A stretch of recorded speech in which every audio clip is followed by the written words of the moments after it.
Hello दोस्तों, क्या हाल है। दोस्तों आज हम बात करने वाले हैं डीएड या बीएड अगर आप करना चाहते हैं तो भोज यूनिवर्सिटी से फॉर्म स्टार्ट हो चुके हैं। मैं डीएड और बीएड दोनों की प्रोसेस दिखाने जा रहा हूं, तो दोनों की जो फॉर्म की प्रोसेस है वो एक जैसी ही रहने वाली है, बस थोड़ा सा उसमें अंतर रहेगा। तो मैं इस वीडियो को पार्ट में बना रहा हूं, तो आप वीडियो को लास्ट तक जरूर देखिएगा। देखिए यहाँ पर डीएड बीएड दोनों आपके सामने यहाँ पर दिया गया, इस लिंक के ऊपर आपको क्लिक कर देना है। जैसे यहाँ पर हम क्लिक करते हैं तो आपके सामने दो लिंक ओपन हो जाएगी, राइट। तो करना क्या रहेगा, सबसे पहले ये वाली जो लिंक है ना, वो एंट्रेंस एग्जाम के लिए आपका जो नोटिफिकेशन है, उस नोटिफिकेशन की लिंक ये वाली है ना। तो यहाँ पर आपके सामने डेट भी दी गई है, तो आप देखना चाहते हैं तो 11 तारीख से लेकर के तो 11 अक्टूबर तक, 11 सितंबर से 11 अक्टूबर तक आप यहाँ पर नोटिफिकेशन देख सकते हैं। चलिए, इसके बाद में जो दूसरी लिंक दी गई है, इसी से आपका फॉर्म अप्लाई होने वाले हैं। तो इस वाले लिंक के ऊपर जैसे आप क्लिक करते हैं तो सेम डेट इसमें भी दी गई है, यहाँ पर आपको क्लिक करना होगा। जैसे यहाँ पर हम क्लिक करते हैं तो आपके सामने कुछ इस प्रकार की जानकारी आ जाएगी। देखिए यहाँ पर आपके सामने लिखा हुआ है प्रोग्राम एंट्रेंस टेस्ट, मतलब आपका एक टेस्ट होगा, है ना। तो उसके लिए आपका फॉर्म फिल करना रहेगा। तो यहाँ पर ऊपर के उसमें देखेंगे बीएड और नीचे आपके सामने लिखा हुआ है डीएड, मतलब डीएलएड और बीएड दोनों ऑप्शन दिए गए हैं। प्रोसेस एक जैसी ही रहेगी। यहाँ पर कुछ इंस्ट्रक्शन भी दिए गए हैं, कौन कौन सी योग्यता आपको यहाँ पर आपके मापदंड के अनुसार कौन कौन से डॉक्यूमेंट लगेंगे, सारी जानकारी आपको यहाँ पर दी गई है। क्या आप जो चुने गए कोर्स में आप पात्रता रखते हैं तो यस करेंगे, यहाँ से सबमिट करेंगे। सबमिट करने के बाद में पूछा जा रहा है आर यू श्योर, यहाँ से जैसे सबमिट करते हैं तो अब आपका फॉर्म यहाँ से स्टार्ट होगा, राइट। तो देखेंगे अभी हम जो बीएड के लिए प्रोसेस दिखा रहा हूं, मैं आपको डीएड का भी दिखाऊंगा। चलिए, सबसे पहले तीनों जगह आपको सेंटर, आपको जहां पर एग्जाम देना रहेगा वो सेंटर आपको चॉइस कर लेना है।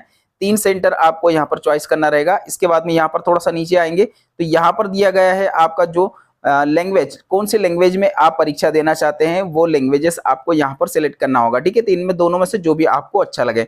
अब यहाँ पर देखेंगे कि आपका जो पर्सनल डिटेल है वो सब आपको यहाँ पर फिल करना रहेगा। सबसे पहले दोस्तों आपका नाम आपको यहाँ पर इंटर करना होगा, लास्ट नेम यहाँ पर आपको इंटर करना होगा, फादर नेम आपको यहाँ पर इंटर करना होगा, मदर नेम यहाँ पर इंटर करना होगा। इसके बाद डेट ऑफ बर्थ यहाँ पर इंटर करना होगा, मेल फीमेल जो भी है वो आपको यहाँ पर सिलेक्ट करना होगा। इसके बाद में कैटेगरी, देखिए मैं कैटेगरी ड्रॉप करके दिखा देता हूँ। यहाँ पर general, OBC, EWS, ST, SC जो भी कुछ है, आपकी जो भी कैटेगरी बनती है उस कैटेगरी को आपको यहाँ पर सिलेक्ट कर लेना है। चलिए, इसके बाद में यहाँ पर देखेंगे कि आपका जो फ्रीडम फाइटर या इनमें से कुछ आते हैं आप, तो इसको यहाँ पर यस करेंगे, अदरवाइज नो करके छोड़ दीजिएगा, है ना। कंप्लीट प्रोसेस होने के बाद आगे बढ़ेंगे तो अब आपको यहाँ पर जो फैमिली इनकम आपको यहाँ पर टाइप करना होगा। जो भी आपकी फैमिली इनकम है आय प्रमाण पत्र में से देख करके आप यहाँ पर टाइप कर दीजिएगा। अब यहाँ पर देखना है आपका जो भी रीजनल क्या है, धर्म कौन सा है ना। तो यहाँ पर ड्रॉप डाउन हिंदू, मुस्लिम, सिख, ईसाई जो भी कुछ है आपको यहाँ पर सेलेक्ट कर लेना है। इसके बाद में यहाँ पर देखेंगे मैरिटल स्टेटस आपको दिखाना होगा, शादी हो गई है या नहीं हुई है। अगर हो गई है तो हस्बैंड का नाम यहाँ पर आएगा, ठीक है। ये अगर आपका नहीं है तो आप यहाँ पर छोड़ दीजिएगा। इसके बाद में यहाँ पर आपका जो एमपी डोमिसाइल मध्य प्रदेश के निवासी हो तो यस करना होगा, अगर मध्य प्रदेश के नहीं हो तो आपको नो करना होगा। यहाँ पर आपका जो है इंडिया सिलेक्ट कर लेना है। इसके बाद में यहाँ पर आपको देख लेना है कि आप कौन से क्षेत्र से आते हैं। अर्बन में है तो अर्बन से करेंगे, ग्रामीण क्षेत्र से है तो आपको रूरल सिलेक्ट करना होगा, ठीक है। तो जैसे हमने अर्बन सेलेक्ट कर लिया। अब यहाँ पर आपके सामने क्या आप पहले से कोई एम्प्लॉयड हो, अगर एम्प्लॉयड हो तो यस करेंगे ऊपर वाला ऑप्शन, नहीं तो अनएम्प्लॉयड वाले ऑप्शन को सिलेक्ट कर लेंगे। देखिए ये जानकारी बीएड में पूछी जाती है, डीएड में आपको नहीं पूछा जाएगा, क्योंकि मैं आपको पूरी क्लियरेंसी भी दूंगा, लास्ट में आपको पूरी जानकारी बताऊंगा। यहाँ पर आपको प्राइवेट करके छोड़ दीजिएगा इसको, है ना। अगर आप गवर्नमेंट कहीं टीचर वगैरह है तो गवर्नमेंट करिएगा। अब यहाँ पर आपके सामने कुछ जानकारियां यहाँ पर देखने को मिलेगी। आपका जो एड्रेस है उसे आपको फिल करना होगा, गाँव, तहसील वगैरह सब कुछ, आपका कौन सा स्टेट है, डिस्ट्रिक्ट कौन सा है, पिन कोड क्या है। यहाँ पर देखेंगे परमानेंट एड्रेस और ये लोकल एड्रेस दोनों एक जैसा है, तो इस वाले लिंक के ऊपर क्लिक कर देंगे, दोनों जगह ऑटोमेटिकली यहाँ पर फिल करके आ जाएगा। चलिए, इसके बाद में जो बेसिक जानकारी है और आपको यहाँ पर फिल करना होगा, जैसे आपका जीमेल आईडी और मोबाइल नंबर, ये दोनों कंपलसरी रहेगा। अल्टरनेट मोबाइल नंबर कोई और भी आपके फैमिली नंबर हो तो वो आप यहाँ पर इंटर कर सकते हैं। चलिए, इसके बाद में अब यहाँ पर आपका एजुकेशन पे आपको ध्यान देना है। सबसे पहले 10th की जानकारी, हाई स्कूल आपने कौन से बोर्ड से किया है, पासिंग ईयर कौन सा है, मार्क्स कितने आए, कितने में से आए हैं, परसेंटेज कितना है और डिवीजन आपकी कितनी बनी है, ठीक है। ऐसे ही आपका 12th को भी सिलेक्ट करना है, ऐसे ही आपका ग्रेजुएशन सिलेक्ट करना है। मतलब अगर हम बीएड के लिए कर रहे हैं तो, है ना। अगर आप डीएड के लिए करेंगे तो सिर्फ 12वीं आपको पास आउट यहाँ पर दिखाना होगा।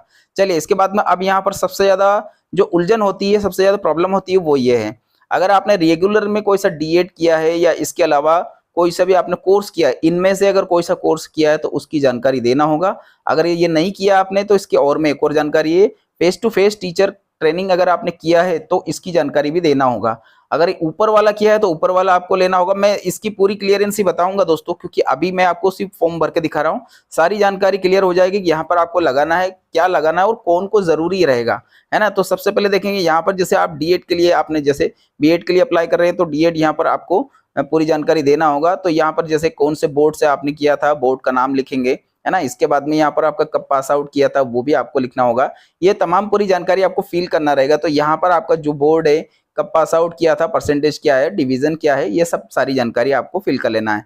चलिए इसके बाद में यहाँ से हम आगे बढ़ते हैं। अब ये पूरी जानकारी कंप्लीट होने के बाद टीचर एक्सपीरियंस, एक्सपीरियंस में आपके पास कम से कम 12 महीने का एक एक्सपीरियंस होना चाहिए, प्राइवेट का भी हो तो चलेगा, है ना। तो यहाँ पर आपको स्कूल का नाम लिखना है, एड्रेस सहित, और इसके बाद में यहाँ मंथ में आपको कितने मंथ का आपका पास एक्सपीरियंस है वो लिखेंगे।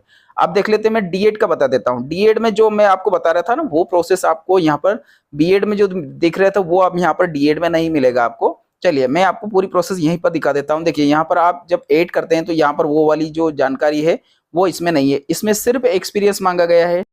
अगर आप डीएलएड के लिए अप्लाई करना चाहते हैं तो 24 महीने का एक्सपीरियंस होना चाहिए।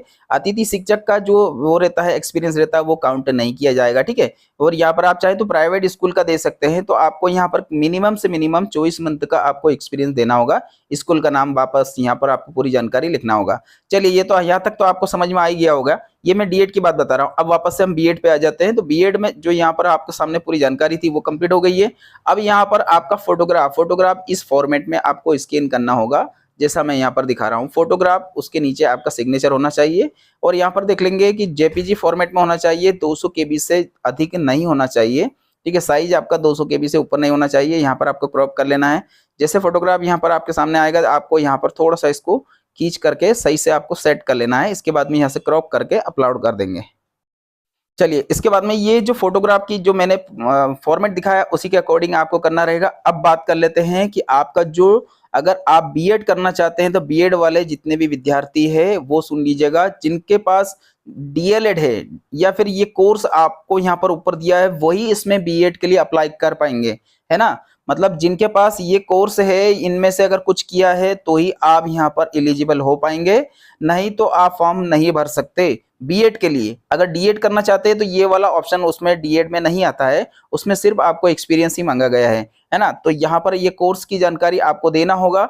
अगर आपके पास इनमें से कोई सा कोर्स किया है तो आपको यहाँ पर देना होगा, अदरवाइज आप फॉर्म को अप्लाई नहीं कर पाएंगे। चलिए इसके बाद में पूरी प्रोसेसिंग कंप्लीट हो गई है। अगर किसी भी प्रकार की कोई भी समस्या आए दोस्तों तो मुझे कमेंट करके जरूर पूछ लिएगा, मैं सारी जानकारी आपको वहां पर भी दिखाऊंगा।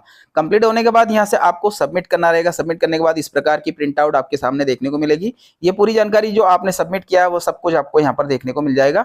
अब यहाँ से प्रोसेस टू पेमेंट करेंगे। प्रोसेस टू पेमेंट देखिए, मैंने आपको पूरी जानकारी जो मैंने फिल किया था वो भी यहाँ पर आपके सामने दिख रहा है कि हमने जो कौन कौन से स्कूल लिए हैं, कितने मंथ का हमने डाला है, ये सब कुछ भी है। एक्सपीरियंस की मैंने पूरी जितनी भी जानकारी, मैंने 12 महीने का इसमें एक्सपीरियंस डाला है तो वो भी यहाँ पर पूरा दिखा रहा हूँ मैं। कंप्लीट होने के बाद इसको प्रोसेस करेंगे। प्रोसेस टू पेमेंट करने के बाद में यहाँ पर आपको पेमेंट के लिए लिंक आपके सामने ओपन हो जाएगी। आपका जो नेट बैंकिंग है उससे आप पेमेंट कर सकते हैं, debit card, credit card, UPI, किसी भी अदर मोड से आप पेमेंट कर सकेंगे। तो दोस्तों इसी प्रकार की वीडियो के लिए चैनल को सब्सक्राइब करें, वीडियो को लाइक करें। धन्यवाद आप सभी का वीडियो देखने के लिए। आपका दिन शुभ रहे।